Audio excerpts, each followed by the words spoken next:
reveja o traçado, a estratégia, tudo. E vamos aprender um pouco no livro de Êxodos, capítulo 18, versículo 13. Irmãos, só uma mudança rapidinho. Vamos começar pelo capítulo 18, versículo 1. Depois eu continuo no 13. Vou ler aqui. Ora, Jetro, sacerdote de Midian, sogro de Moisés, ouviu todas as coisas que Deus tinha feito a Moisés e a Israel, seu povo, como o Senhor tinha tirado a Israel do Egito. E Jetro, sogro de Moisés, tomou a Zípora, a mulher de Moisés, depois que ela lhe enviara, com seus 2 filhos, dos quais um se chamava Gerson, porque disse, eu fui peregrina em terra estranha, e o outro se chamava Eliezer, porque disse, o Deus de meu pai foi minha ajuda e me livrou da espada de Faraó. Amém? Santo Deus e eterno Pai, Senhor, obrigada, Jesus, por essa oportunidade, Senhor, de ser aqui, Jesus, um instrumento, Pai, porque o Senhor sabe, meu Deus, que sou um vaso de barro daqui, Jesus. Jesus, por mim mesmo eu não tenho nada, Jesus, mas enche-me, Jesus, com a Tua unção, com a Tua palavra, Pai, e faz com que eu possa levar o que precisa ser dito, tudo conforme a Tua vontade. E eu oro e agradeço em nome do Pai, do Filho e do Espírito Santo. Irmãos, podem sentar. Meus amados, eu não conhecia, não lembrava dessa passagem de Jetro. E eu estava buscando, através de oração, qual seria a mensagem que eu traria para vocês. Pensei em outras coisas e veio o meu espírito várias outras mensagens, mas essa aqui me chamou muita atenção, porque ela apresenta a gente o sogro de Moisés. E o que o sogro de Moisés ensinou a Moisés, através da sabedoria, né, da unção do Senhor. O Jetro, ele foi visitar Moisés, levando os 2 filhos, levando a esposa. E ali naquela oportunidade, Moisés ficou muito feliz em recebê-lo. E Moisés contou para Jetro tudo o que Deus tinha feito. Mas o mais interessante, o que acontece nessa visita, é que Jetro observa o trabalho de Moisés. E ele traz uma novidade nesse trabalho através do Espírito Santo. Eu vou ler para vocês aqui, versículo 5. Vindo, pois, Jetro, o sogro de Moisés, com seus filhos e com sua mulher, a Moisés no deserto ao monte de Deus, onde se tinha acampado. Disse Moisés, eu, teu sogro Jetro, venho a ti com a tua mulher e seus 2 filhos com ela. Então saiu Moisés ao encontro do seu sogro, inclinou-se e beijou, e perguntaram um ao outro como estavam. E entraram na tenda. Nessa visita de Jetro, não houve só um ensinamento para Moisés. Essa passagem de Jetro ali traz algumas lições. A primeira, e fala da importância da presença da família. O importante como você está em relação à sua família. Nós temos realmente cultivado os nossos laços familiares, nós temos buscado os nossos familiares, nós temos perguntado a eles como realmente estão, ou nós estamos apenas presos às nossas rotinas diárias e automáticas. Aqui, Jetro sai e vai até Moisés. É uma presença. Essa presença também faz diferença na caminhada de Moisés. Você tem feito diferença na caminhada do seu familiar? Nós estamos fazendo diferença na caminhada dos nossos familiares? Ou estamos sendo negligentes? Porque a obra do Senhor, ela é enorme. Ela começa com o ministério da família e ela se estende para o povo do Senhor. Mas se nós pecamos na raiz, a obra do Senhor fica comprometida. E diz o Senhor, como tu me amas se tu não ama nem o teu próximo? Como tu diz que me busca se tu não busca nem o teu próximo? Como tu diz que perdoa se tu não perdoa nem o teu próximo? Que servo é você? Que tipo de servo é? E o Senhor fala, recomeça, filho, recomeça, filha, recomeça do teu primeiro ministério. O teu primeiro ministério é a tua casa, é a tua família, amém? Jetro mostra nessa visita a Moisés a importância de estar presente na sua casa, na casa do seu familiar, mas não como instrumento de fuxico, não como instrumento de contenda, não como instrumento de queixas, não como instrumento de justificativas baratas, rasas. Deus não é um Deus de rasos, Deus é um Deus de profunda relação de amor. Deus é um Deus maravilhoso e que Ele, quando age e você deixa que Ele entre no seu coração de verdade, Ele remove os obstáculos, as intrigas, as queixas, as reclamações, as dores. Deus te quer novo. Recomeça no teu ministério. E o teu primeiro ministério é a tua casa, amém, irmãos? Prossegue aqui. Vamos aprender sobre a reverência, o respeito entre os familiares. Teu sogro Jetro, né? Então diz assim no versículo 7. Então saiu Moisés ao encontro de seu sogro, inclinou-se, beijou e perguntaram como estava. Amém? Perguntar como estava. Mas ele se inclinou ao sogro. Ele beijou o sogro. Naquele tempo, o ato de beijar fazia parte da cultura, né? Chamou ósseo, se eu não me engano o nome. Mas a reverência, hoje se perdeu a reverência entre os familiares. Hoje não se tem respeito. Hoje não se tem aquela forma de você reconhecer a autoridade da casa. Quem é a autoridade da casa? É o homem, cabeça da mulher, a cabeça do homem, né? É Cristo.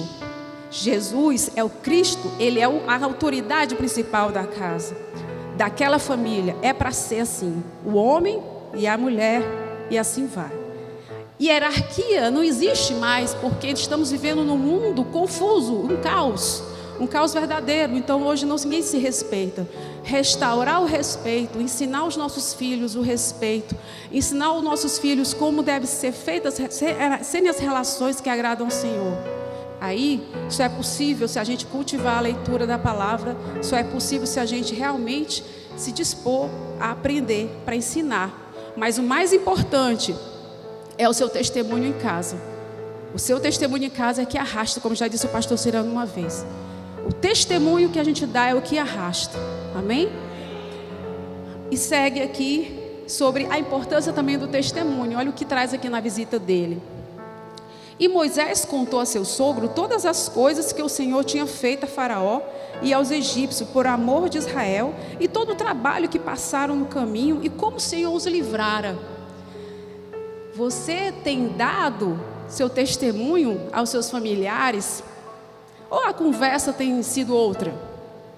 Ou geralmente a conversa roda em torno de vários assuntos, menos o que Deus tem feito na tua vida? Por que teus familiares te observam indo para a igreja, para o culto, no caso, mas ainda não perceberam ainda? Porque talvez a gente tenha falado pouco de Jesus. Porque talvez a gente não tenha contado para eles de verdade como Jesus tem trabalhado na nossa vida, apesar deles saberem que tem visto milagre na tua vida, mas eles precisam ouvir da tua boca como Jesus tem agido na sua vida. Moisés não falou para Jetro só que Deus tinha salvo eles, o povo do Egito. Moisés fez um detalhe. Ele não contou só o que Deus fez. Ele contou como Deus fez. Aí tem um detalhe. Não é que Deus, que o Senhor Jesus tenha salvo a você, mas como aconteceu esse processo de salvação? Será que sabe como aconteceu? Como é que aconteceu a mão de Deus na tua vida? Então é isso que o Senhor nos ensina aqui, através dessa visita, por exemplo, o testemunho de Moisés para Jetro. Jetro ficou maravilhado. Jetro ficou maravilhado. E ele era sacerdote. E ele reconheceu que Deus era o Deus maravilhoso. E aqui ele fala exatamente que Jetro respondeu o seguinte no versículo 11: agora sei que o Senhor é maior que todos os deuses, porque na coisa em que se ensoberbeceram, os sobrepujou.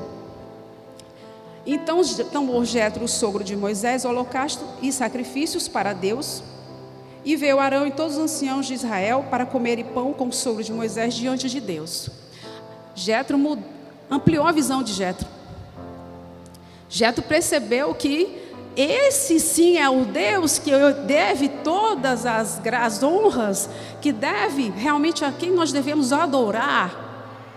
Mas interessante foi que o povo do Egito já tinha saído, a coisa já tinha acontecido, e será que Jetro não sabia tudo isso?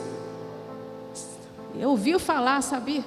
Mas ele não tinha escutado da boca de Moisés como foi que aconteceu a salvação daquele povo. Amém, meus irmãos? Então, isso é importante para a gente aprender. Dar o testemunho para que o outro tenha o conhecimento.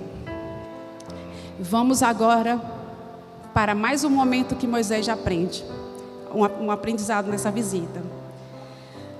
Jetro estava lá, como vocês viram, e Jetro foi observar o trabalho de Moisés. E olha como Deus usou Jetro. E aconteceu que ao outro dia, Moisés assentou-se para julgar o povo, e o povo estava em pé diante de Moisés, desde a manhã até a tarde. Vendo, pois, o sogro de Moisés tudo o que ele fazia ao povo, e disse: que é isto que tu fazes ao povo? Por que te assentas só, e todo o povo está em pé diante de ti, desde a manhã até a tarde? Jetro estranhou por que Moisés estava sozinho sentado e aquele povo todinho em pé, aguardando da boca de Moisés decisões. Aí foi quando Jesus me incomodou. Aí foi quando o Senhor me incomodou com essa passagem. Por que eu tinha que trazer essa passagem?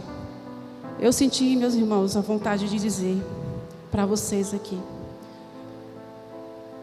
como você tem gerenciado a sua obra, estratégia que você tem usado para alcançar as pessoas, precisa ser revista. O Senhor vai ensinar aqui, através de Jetro, que não basta apenas assumir o desafio da obra, mas é preciso aprender a dividir a responsabilidade e fazer com que se tornem também responsáveis pela obra. Era só muito peso para Moisés, sozinho ele não ia conseguir. E aqui Jetro faz um alerta. Aliás, Moisés vai responder a Jetro. Versículo 15. Então disse Moisés a seu sogro: é porque este povo vem a mim para consultar a Deus. Quando tem algum negócio, vem a mim para que eu julgue entre um e outro e lhes declare os estatutos de Deus e as suas leis. Moisés justifica, mas Jetro lhe dá um conselho. Estamos abertos a ouvir conselhos, a ter humildade, para reconhecer que às vezes a gente precisa rever a nossa estratégia diante da obra do Senhor, dos nossos ministérios. Vamos ver aqui. 17. O sogro de Moisés, porém, lhe disse: não é bom o que fazes. Observem, não é bom o que fazes, não é o fato dele estar lá respondendo o povo, é a forma como ele está fazendo. Não é o que ele está fazendo, é a forma. O Senhor pede para a gente refletir sobre a forma de como nós estamos executando os nossos trabalhos ministeriais, a forma como nós estamos atuando na obra do Senhor. Será que nós estamos de fato alcançando os objetivos que o Senhor pede? E aí ele fala, 18: totalmente desfalecerás, assim tu como este povo que está contigo, porque este negócio é muito difícil para ti, tu só não podes fazer. Ouve agora a minha voz, eu te aconselharei e Deus será contigo. E aí ele dá a estratégia: Sê tu pelo povo diante de Deus e leva tu as coisas a Deus. Declara-lhes os estatutos e as leis e faz-lhes saber o caminho em que devem andar e a obra que devem fazer. E ele prossegue: e tu, dentre todo o povo, procura, observem, agora começa a estratégia. E tu, dentre todo o povo, procura homens capazes, tementes a Deus, homens de verdade, que aborreçam a avareza, e põe-nos sobre eles por maiorais de 1000, maiorais de 100, maiorais de 50 e maiorais de 10, para que julguem este povo em todo o tempo, e seja que todo negócio grave tragam a ti, mas todo negócio pequeno eles o julguem. Assim a ti mesmo te aliviarás da carga, e eles a levarão contigo. Amém? A visita de Jétro não foi só uma visita. No louvor que foi cantado, foi feito agora pela manhã, ele falava que Deus não abandona, Deus ensina, Deus cuida. Se Deus te entrega um ministério, te entrega uma obra, Ele não vai te abandonar. Ele vai te dar estratégia. E mesmo que você esteja cego pela demanda, pelo volume de responsabilidades, Deus manda aquela pessoa para te orientar e te corrigir e te dar uma luz e aliviar a tua carga, porque o Senhor quer que tu prossigas, em nome de Jesus. Amém? Glória a Deus. Toda honra e toda glória para ti, Senhor. Amém. O Senhor não faz uma obra para parar. Ele não faz um ministério para encerrar. Ele não levanta para parar ninguém. Ele levanta para caminhar. Soldado está de pé. Campo de batalha para guerrear. Não existe isso de você ser levantado e não prosseguir. Por quê? O que te impede? Você não disse que serve a Deus? Deus vivo, ressuscitado? E por que você está ainda paralisado? O que é que está te paralisando?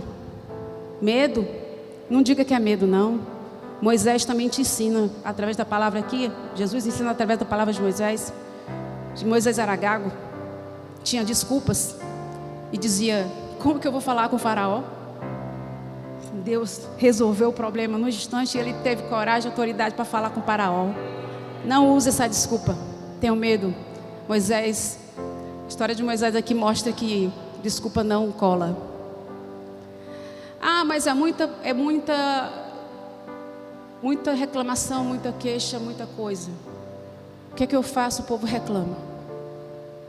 O Senhor fala: lembra de Moisés diante do mar com o cajado?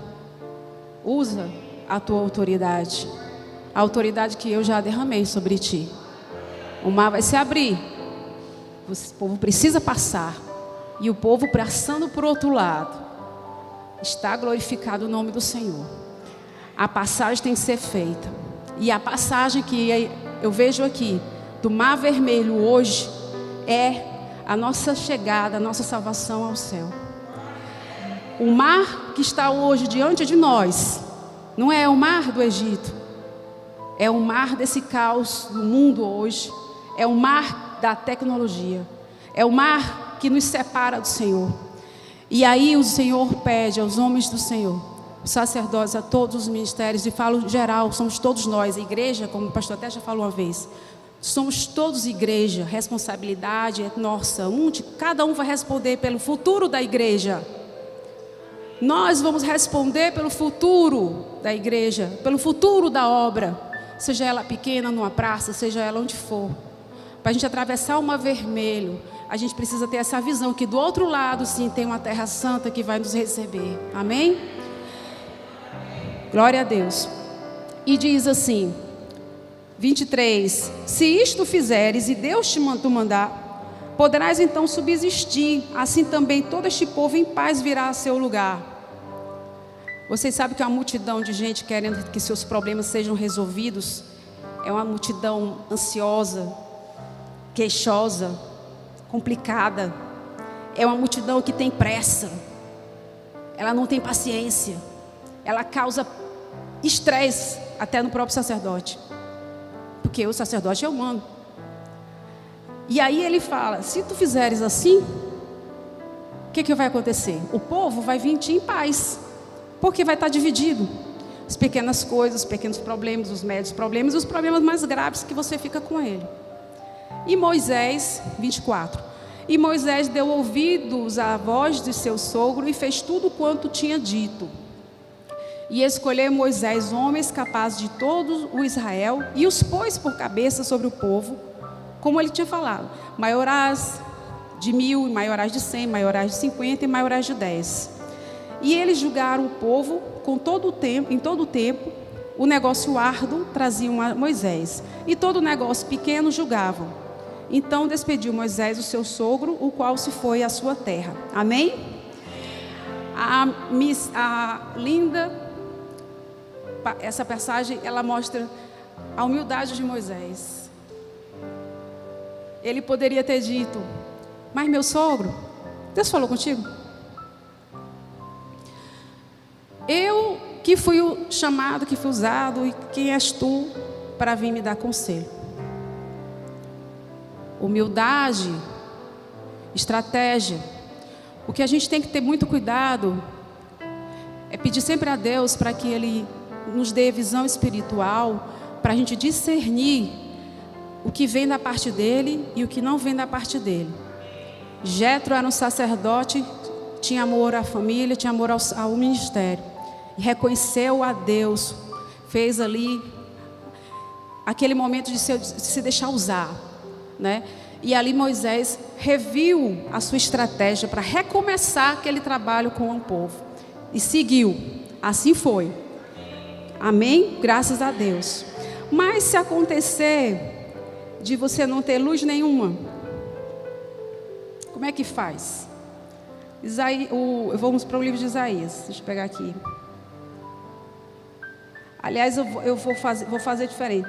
Vamos para Jeremias. Porque quando a pessoa não tem luz nenhuma, ela fica vagando, né? Jeremias. Vamos, Jeremias 4.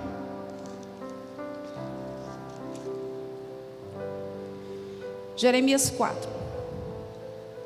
Diz o seguinte: se voltares, ó Israel, diz o Senhor, para mim voltarás. E se tirares as tuas abominações de diante de mim, não andarás mais vagueando.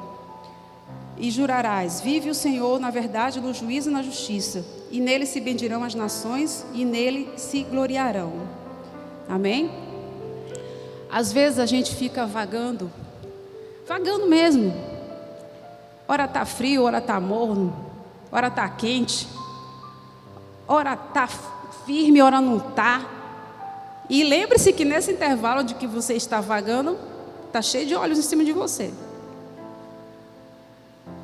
Você está sendo examinado 24 horas por dia. Isso não é, de uma certa forma, ruim, é até bom, porque ele incomoda. E você é obrigado a se consertar, né? Você é obrigado a se consertar quando você sabe, no fundo, que você tem alguma coisa errada e que você não está correto. Há certos espinhos que são bem-vindos, como o apóstolo Paulo falou, que pediu para tirar aquele espinho, mas aquele espinho era necessário. Tem espinhos na nossa vida que são necessários, nos empurram para frente. Eles não nos atrapalham, eles nos empurram, porque eles nos alertam que a gente tem que estar firme, não pode estar vacilando. Mas também há coisas que devem ser retiradas de nós. E se nós não estamos plenamente firmes, a gente tem que examinar o que é que estou fazendo, o que é que tem acontecido na minha vida, o que é que eu tenho alimentado, que tem me deixado confusa e tão zonza no meio da caminhada. Por que é que eu fico vagando? O Senhor fala aqui: olha, se tu voltares para mim, mas não é me visitar uma vez não, nem falar comigo uma vez perdida não, é voltar. Lembra do carro, placa de carro, placa do trânsito? Tem assim, ó, estacionar. E tem outra, diz assim, tem uma que é ao contrário, é proibido parar e estacionar, alguma coisa assim, não estou me lembrando. né? É proibido parar, alguma coisa assim. Tem duas situações. Você não pode nem parar para desembarcar e nem pode deixar o carro lá.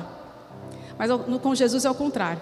Você tem que parar, tem que estacionar e tem que descer. Amém? Você tem que ficar com Ele. Glória a Deus. Amém. Glória a Deus, Jesus. Então o Senhor fala, se tu realmente descer do carro, se tu parar, se tu estacionar, se tu realmente vier ficar comigo, voltar para mim, aí sim, tu vai parar devagar, devaguear. Quando a gente não sabe o caminho da rua, a gente fica rodando perdido. Bota o Waze, bota não sei o que, fica zanzando pelas ruas. Mas quando você sabe a rota certa, você não se perde. E Cristo é a rota certa, a vida ministerial é a rota certa, vir à igreja é a rota certa, louvar o Senhor é a rota certa, estar na presença do Senhor é a rota certa. Não tenta pegar o carro e dar só uma voltinha. Não tenta pegar o carro e só estacionar, olhar e ir embora. Não vai funcionar, não vai vingar. Aí diz, ele fala lá no versículo 4: circundai-vos para o Senhor e tirai o prepúcio do vosso coração, ó homens de Judá e habitantes de Jerusalém, para que a minha indignação não venha sair como fogo e arda, de modo que não haja quem a apague, por causa da malícia de vossas obras. Antigamente se tirava o prepúcio, né, das partes íntimas, mas hoje o Senhor fala, tira o prepúcio do teu coração, tira essa capa, tira essa coisa que está te incomodando, essa coisa que está no seu coração, que você está se contaminando com isso. Limpa esse coração, remove a malícia. O Senhor fala, uma das coisas mais terríveis que desagrada ao Senhor é a malícia. Julgar o teu irmão, ficar julgando a tua irmã. Quem somos nós, meus irmãos? O nosso juiz é Cristo, é Deus, Senhor. O Senhor quer apenas que nós façamos a nossa própria avaliação, que a gente mesmo limpe o nosso próprio coração, que a gente foque nele, só nele. Lembra da rota do carro? Pare, estacione, fique comigo. Amém? E diz assim, olha aqui, Jeremias 5, no versículo 4, ele fala: eu, porém, disse, deveras estes são os pobres, são loucos, pois não sabem o caminho do Senhor, o juízo do seu Deus. Quando a gente não sabe o caminho do Senhor, a gente é pobre de espírito, a gente se torna louco, porque a gente está perdendo tempo. Você tem um grande tesouro no céu, você tem uma grande herança reservada para tu e para tua casa, mas você está se perdendo em outros caminhos, então você é louco. Sou louca? Ser louco? Vocês querem ser loucos? Será que nós queremos ser loucos? Então o Senhor alerta. E aí vamos aqui para falar sobre, ainda prosseguir nessa lógica da luz nenhuma, né? E quando nós não temos luz nenhuma, Isaías 50. Isaías 50, versículo 10. Eu estou aqui me perdi no tempo, mas qualquer coisa... Amém. Sim, 50, versículo 10, né, que eu falei. Olha, diz assim a palavra: quem há entre vós que tema ao Senhor e ouça a voz do seu servo? Quando andar em trevas e não tiver luz nenhuma, confie no nome do Senhor e firme-se sobre o seu Deus. Amém? Quando não tivermos luz nenhuma, nem alguém para nos aconselhar conforme a vontade do Senhor, firme-se apenas nele, que ele vai te dar a luz. Aí você vai realmente ser iluminado e vai conseguir duplo ânimo para conseguir seguir a sua caminhada. Amém? Duplo ânimo, vamos ver o duplo ânimo em Tiago 4.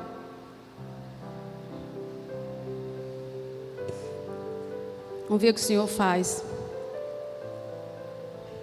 E eu vou contar um testemunho para vocês já já.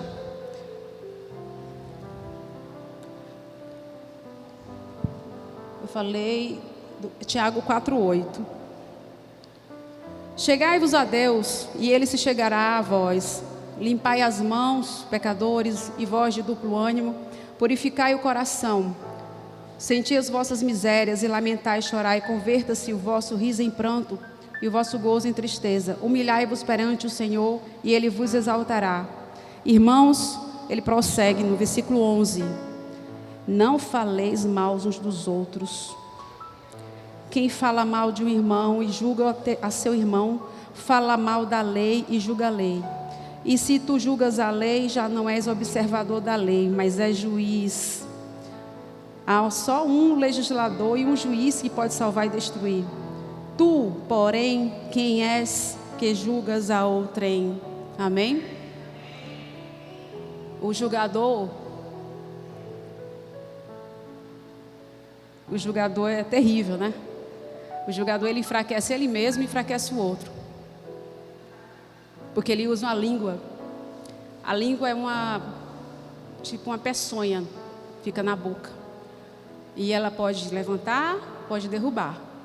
Então o julgador, primeiro ele se prejudica, ele nem percebe. Ele se prejudica porque ele está pecando contra o Senhor. E ele se enfraquece, porque ele passa a se alimentar da energia que ele gera para outra pessoa. E a energia que ele gera é uma energia negativa. E ele enfraquece o irmão, e o irmão se enfraquece. E aí não é mais um, são 2 a menos na obra. Amém? E o Senhor fala, não, você não é juiz. Quem é você para poder dizer que pode destruir alguma coisa, pode decidir alguma coisa? Não, você não é juiz. Não. Só te lembrando que o juiz sou eu. Amém? E aí fala, Deus fala no versículo 8 novamente, chegai-vos a Deus, Ele se chegará a vós. E vós de duplo ânimo, purificai o coração. O duplo ânimo, essa dupla personalidadezinha. Ora eu sou boa, ora eu sou ruim. Ora eu estou junto, ora eu estou fora. Ora eu sou quente, eu sou morno. Ora eu acho fulano legal, ora eu não acho. O que é isso? Deus é um Deus de certeza. Ele ou é frio ou é quente.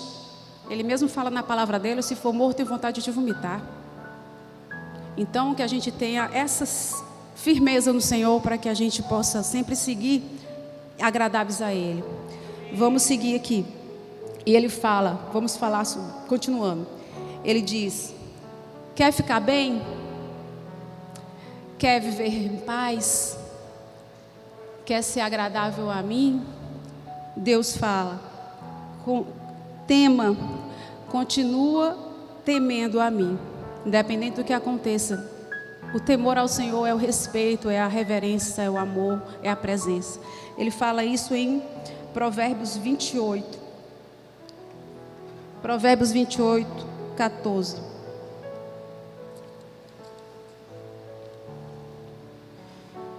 Ele fala assim, bem-aventurado o homem que continuamente teme, mas o que endurece seu coração virá cair no mal. Amém? Às vezes, assim, eu confesso a vocês que muitas vezes, às vezes eu venho também para cá, às vezes eu estou sobrecarregada de algumas coisas, mas eu também, às vezes, eu tenho aquela vontade que todos nós temos de não ir, de vez em quando. Mas muitas vezes me move o receio que eu tenho da desobediência ao Senhor. Eu tenho um medo, porque na minha casa hoje está de pé apenas eu oficialmente, porque ainda estou na obra, né? Mas assim, se eu não estiver buscando, o que vai acontecer? Será que eu vou estar entregando a minha casa? Alguém tem que estar de pé. Amém? Então a gente tem que lembrar disso. Não se deixar absorver demais, ou de jeito nenhum até. Porque a gente tem um compromisso de guardar a nossa casa, a nossa família. E ontem eu estava visitando uma pessoa, inclusive foi ela que me evangelizou e está aqui em Fortaleza, na época, em 2007. E ela, quando foi fazer uma oração, ela lembrou e falou assim, falou na oração que, orando pela conversão da minha casa e tal, e ela dizia assim, que a irmã Márcia, no caso, tem ficado, tem permanecido buscando a Ele, a Deus, mesmo sem ter certeza se amanhã ou não vai acontecer algum mover, mesmo tendo a certeza e a esperança de que haverá um mover, porque já são alguns anos, mas eu não posso desistir, porque na hora que eu desistir, eu perdi a bênção. Aí a gente não pode fazer isso, a gente tem que ficar firme. E aí diz o seguinte, fala sobre a abundância da fé. Você não basta temer ao Senhor, você tem que ter uma fé abundante. Você tem que ter muita fé, não uma fé pequena, não é uma fé, como eu falei, rasa, é uma fé mesmo. E durante o louvor aconteceu uma coisa ali que fala sobre essa abundância da fé. E teve não me lembro exatamente a passagem da música, que eu senti vontade de tocar assim na Bíblia com a mão e dizer, quando ele diz assim, vai acontecer. E aquela vontade me deu de bater na Bíblia, vai acontecer. Vai acontecer o milagre na casa, vai acontecer o milagre na tua família, vai acontecer o milagre no teu trabalho, vai acontecer nas tuas áreas. Tudo que tu deseja vai acontecer de bom segundo o coração de Deus. A palavra está aqui viva. O Senhor fala, eu estou contigo, acredita. Amém, glória a Deus. Nós temos que perseverar. Abençoa, Jesus, sempre. Jesus é isso. Ele é vivo e ressuscitado. Você tem que acreditar que vai acontecer. A abundância de fé está em 2 Coríntios 8. 2 Coríntios 8. Só um minutinho que eu vou achar aqui.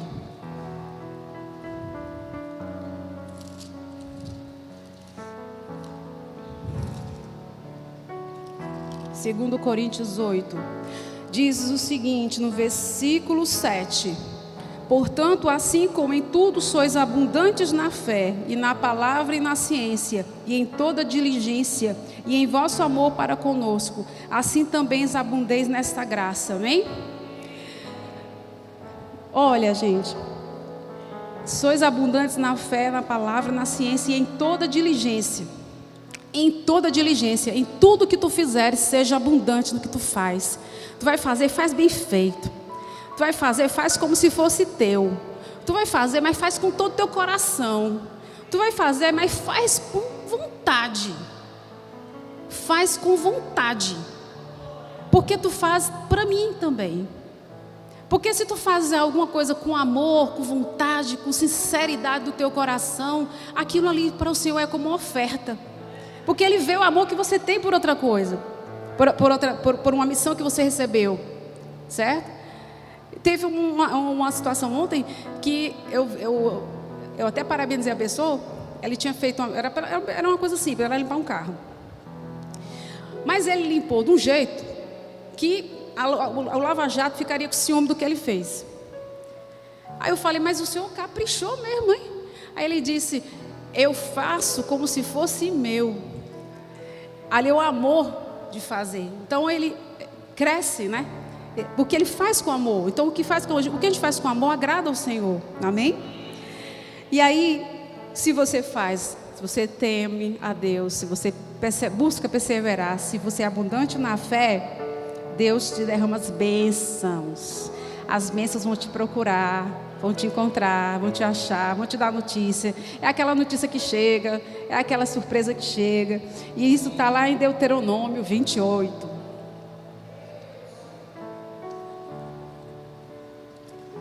Correndo aqui contra o tempo, mas vai dar certo. Deuteronômio 28. Amém, glória a Deus. Jesus amado, ilumina-me, Senhor. 28, 8.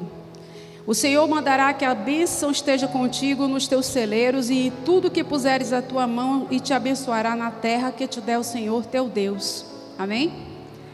Ele mandará que as bênçãos estejam contigo. A ordem do Senhor. A ordem do Senhor. A bênção tem que estar ali, na casa da irmã Conceição. A bênção tem que estar ali na casa da irmã Célia. A bênção tem que estar ali na casa da irmã Rita. A bênção tem que estar ali na casa do irmão Nilson e na irmã Natália. Em cada casa vai, eu estou te ordenando bênção. A bênção tem que estar na casa de todos nós, todos os pastores, pastor Cirano, todos os pastores. Deus determina a bênção, vá, é ordem. A bênção acompanhe meu servo, porque ele tem sido fiel, abundante, me buscado, se orientado na palavra, tem temido, tem obedecido, tem sofrido, mas não tem perdido o ânimo, tem ficado constante comigo, porque constante eu sou e sou reto, sempre fiel, e aqueles que me seguem na vereda reta, justa, sem curvas, sem medo, sem risco, na segurança que o Senhor traz. Versículo 9: o Senhor te confirmará para si por povo santo, como te tem jurado, quando guardares os mandamentos do Senhor teu Deus e andares nos seus caminhos. O Senhor te confirmará para si por povo santo. O Senhor confirma. O Senhor vai confirmar. Estamos no processo de observação. Como uma vez foi dito, o pastor até Cirano falou que não basta chegar e sentar e ficar. Tem que entrar realmente para valer. O Senhor fala em confirmação, né? O Senhor confirma. Por que eu falei com confirmação? Porque nós somos, pelo Senhor Jesus, nós fomos batizados, né? Temos o selo, mas muitas vezes, como às vezes acontece, como o senhor fala, né, pastor Cirão? Entra um molhado, sai um pecador molhado da água. O senhor fala? Entra o pecador enxuto, sai o pecador molhado.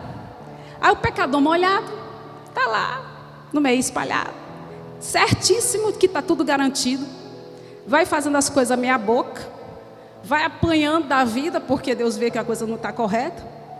Vai se queixando, vai dizendo que é difícil ser crente, complicado, porque ele não se entregou de verdade, não houve a mudança. O Senhor vai confirmar ainda. Então é por isso que a gente também tem que aprender com isso. Oremos uns pelos outros, oremos para que o pecador molhado, de verdade, deixe de ser um pecador molhado. Amém? E diz assim, já estou encerrando. E todos os povos da terra verão que és chamado pelo nome, que és chamado pelo nome do Senhor, e terão temor a ti. E o Senhor te dará, olha a abundância de novo. E o Senhor te dará abundância de bens, no fruto do teu ventre, e no fruto dos teus animais, e no fruto da tua terra, sobre a terra que o Senhor jurou a teus pais te dar. E o Senhor te abrirá o seu bom tesouro, o céu, para dar chuva à tua terra, no seu tempo, e para abençoar toda a obra das tuas mãos. E emprestarás a muita gente, porém tu não tomarás emprestado. Oh, glória! Amém? Deus maravilhoso. Glória a Deus. Então, meus irmãos, a gente conversou aqui através da palavra santa, da visita de Jétro, o ensinamento que Jétro trouxe para todos nós, a importância de recomeçar, a importância de refletir. O ministério, a família, seu primeiro ministério, a sua família. Faça o que tem que ser feito, desde enrolação entre essas palavras. Desde enrolação. Faça o que tem que ser feito. Ah, mas fulano fala comigo. Amém. Ore por ele. Faça alguma coisa por ele, para que ele perceba o seu amor. Ah, mas eu não vou porque não me chamaram. Você não precisa ser chamado. Jesus, ele veio à terra por livre e espontânea vontade, por amor às pessoas. Vocês acham que precisava primeiro Jesus decidir se queria ou não? Não, ele decidiu vir por amor. É por amor que a gente vai. Amém? E aí, só para contar para vocês, rapidinho.